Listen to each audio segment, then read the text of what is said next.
నా కష్టం నా కోసరం కాదు, నన్ను నమ్ముకున్న ఈ జన సముద్రం కోసమని మరొకసారి విజ్ఞప్తి చేస్తున్నా. మామూలుగా అయితే ఇంతమంది రారు. మీలో నేను చూస్తున్నా, ఇది అవుతానే పిలిచి సన్మానం చేస్తాం.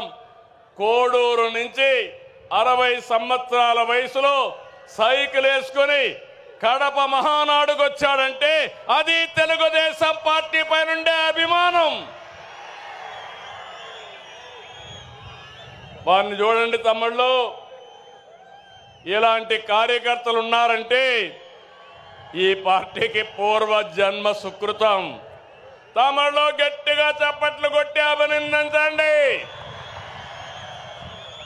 ఒక స్ఫూర్తి ప్రదాత. పార్టీ అంటే ఇట్లుండాలి. మనం అందరం ఈ మారిగా ఉంటే ఇంక వైఎస్ఆర్ కాంగ్రెస్ పార్టీకి అడ్రస్సే ఉండదు.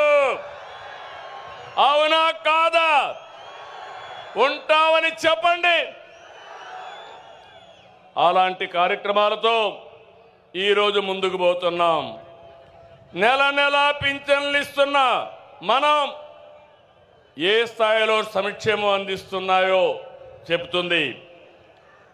దేశంలో ఏ రాష్ట్రమైనా 64 లక్షల మందికి పింఛన్లు ఇస్తున్నారా అని అడుగుతున్నా, సవాలు విసురుతున్నా.